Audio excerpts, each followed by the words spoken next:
नमस्कार साथियों, TGT PGT classes में आपका स्वागत है। तो इन क्लासेस में जैसा आपको पता ही है कि हम डिस्कस कर रहे हैं तीन सब्जेक्ट, फिजिक्स, केमिस्ट्री और हिंदी। तो अभी आज पिछले एक लेक्चर में आप जैसे फिजिक्स के आप कंटिन्यू लेक्चर कर रहे हैं, ऐसे ही आपके लिए कंटिन्यू में आपका कंटिन्यूटी में केमिस्ट्री के भी लेक्चर आपको मिलेंगे।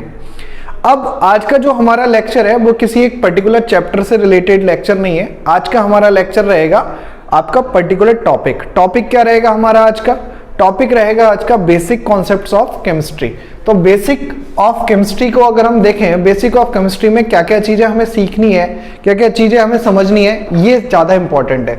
तो आइए देखते हैं, हम उन टॉपिक को समझने की कोशिश करेंगे जिन टॉपिक से आपके एग्जाम में कोई भी कॉन्सेप्ट रिलेटेड होता है। जैसे हम जानते हैं केमिस्ट्री में कौन कौन से ऐसे कॉन्सेप्ट हैं जो रिलेटेड हो सकते हैं। फिजिकल केमिस्ट्री में सबसे ज्यादा कैलकुलेशन आपके किन टॉपिक्स में होगी, ये हमें देखनी है। तो आज का हमारा मेन टॉपिक यही रहेगा कि इन सारे चैप्टर को रिलेट करते हुए कौन से ऐसे कॉन्सेप्ट हैं जो आपके एग्जाम में आ सकते हैं। तो सबसे पहला अगर हम कॉन्सेप्ट यहाँ पे समझने की कोशिश करेंगे तो वो हमारे पास आ जाएगा, यहाँ पे मोल्स आ जाएगा। क्या आ जाएगा? मोल्स आ जाएगा। तो हम यहाँ पे लिख लेते हैं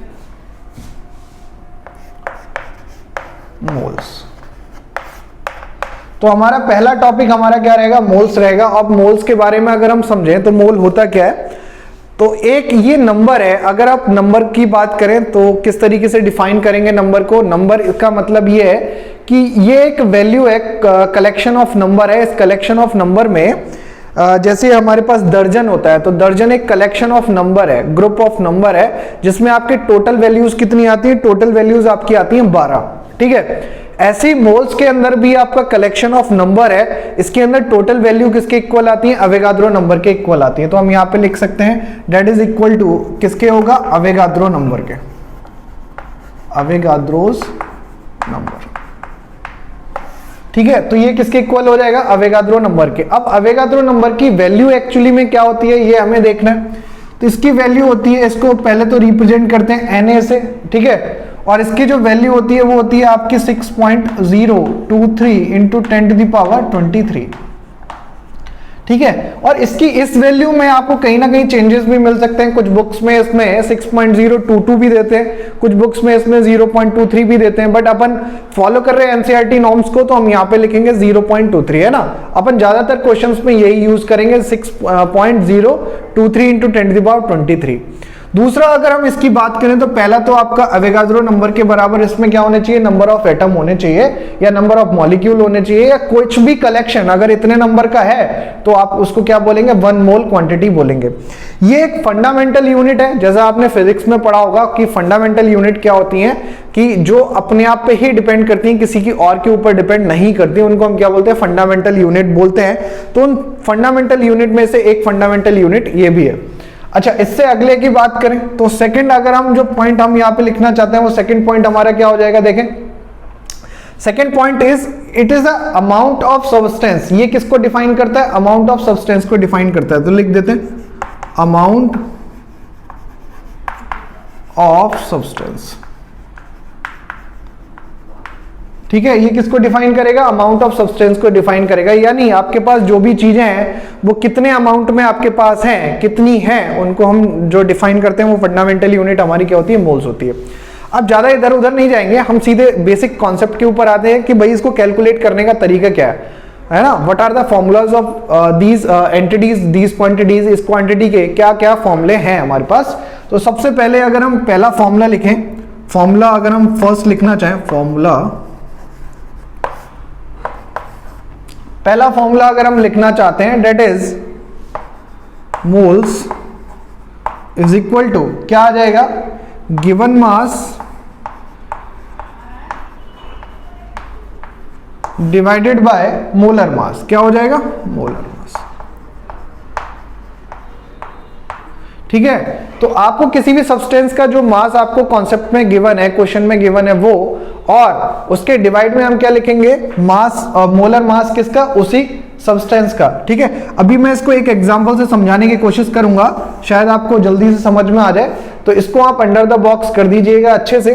तो इसका एक एग्जांपल लिखते हैं, इसका एक एग्जांपल समझेंगे ताकि आपको ये आसानी से समझ में आ जाए कि भाई ये फॉर्मूले का यूज कैसे करेंगे अपन, है ना। तो आइए सबसे पहला हम इसके अंदर लिखते हैं क्वेश्चन, एक एग्जाम्पल देखते हैं इसका।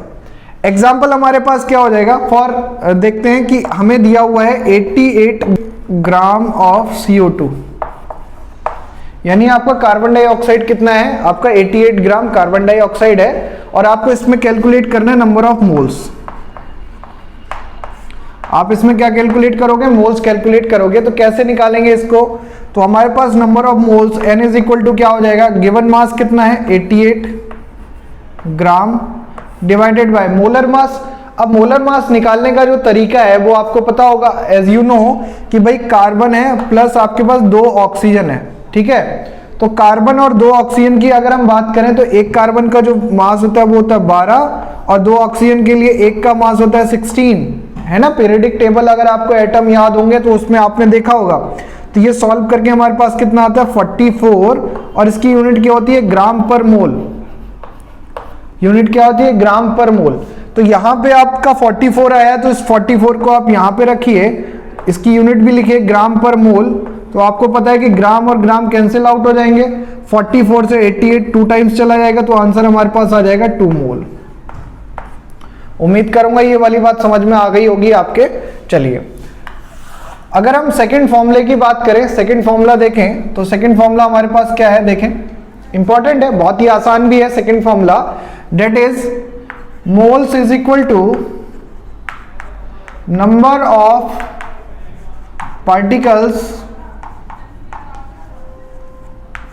डिवाइडेड बाय, यहां पे क्या आएगा, अवोगाद्रो नंबर,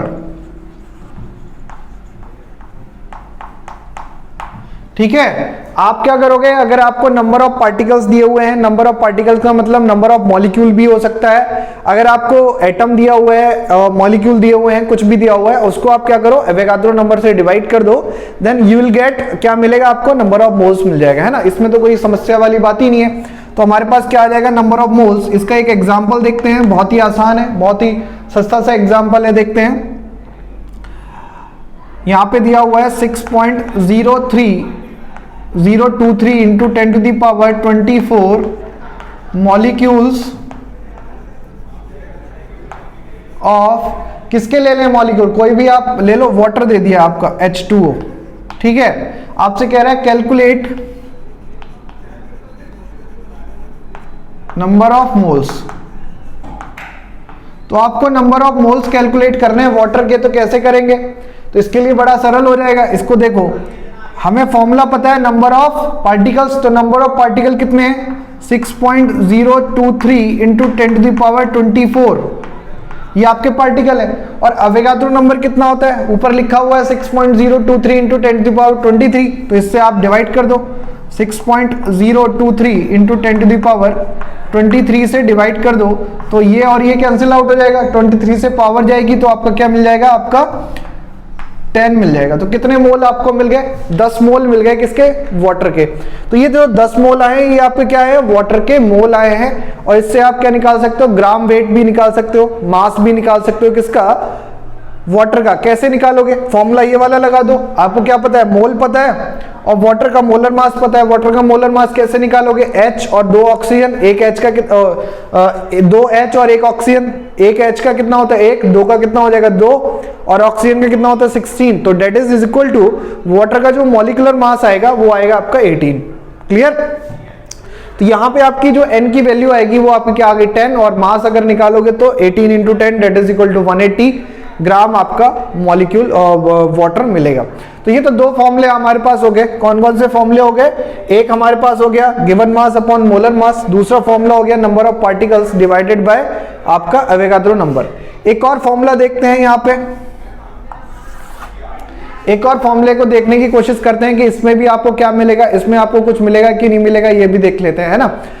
अब इसमें थर्ड फॉर्मूले में क्या आपको मेहनत करनी है, क्या आपको फॉर्मूला लगाना है, ये देखें। मोल्स इज इक्वल टू, अगर आपको वॉल्यूम गिवन है, क्या गिवन है,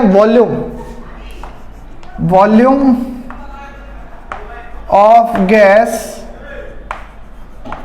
एट STP, ये आपको गिवन है, किसी भी गैस का वॉल्यूम STP पे आपको गिवन है, तो आप उसको क्या करो, डिवाइड कर दो 22.4 लीटर से। तो 22.4 लीटर से अगर आप डिवाइड कर दोगे तो आपको क्या मिल जाएगा, आपको मोल्स मिल जाएंगे। इसका एक एग्जांपल देखो, एग्जांपल आपको दिया हुआ है 44.8 लीटर ऑफ नाइट्रोजन गैस, ठीक है, और आपसे क्या पूछ रहा है, नंबर ऑफ मोल्स, यानी मोल्स बताइए कितना आपका होगा।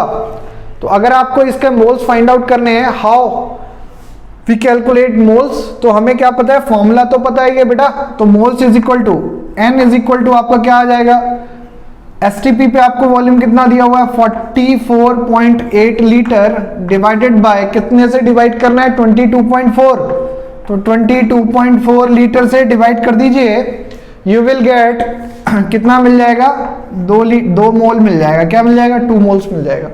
तो उम्मीद करूंगा कि ये 3 फॉर्मूले आपको अच्छे से समझ में आए होंगे, ठीक है। तो इन 3 फॉर्मूलों से हम क्या निकाल सकते हैं, नंबर ऑफ मोल्स कैलकुलेट कर सकते हैं। इसके अलावा और भी फॉर्मूले हैं जो जनरली आप यूज कर सकते हो। क्या फॉर्मूले हैं, जैसे एक और देखो, चौथा फॉर्मूला भी देख लो, आपके यूज में आ जाए तो बहुत बढ़िया है, नहीं आ जाए तो कोई बात नहीं, परेशान होने की जरूरत नहीं है। एक और formula, moles is equal to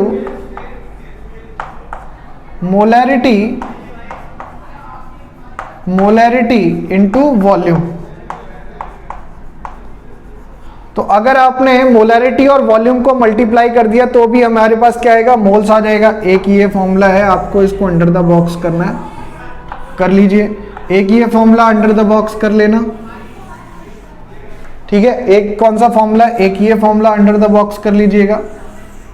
तो ये हमारे पास 4 फॉर्मूले हो गए जो जनरली आप यूज करेंगे, किसके लिए, मोल्स कैलकुलेट करने के लिए।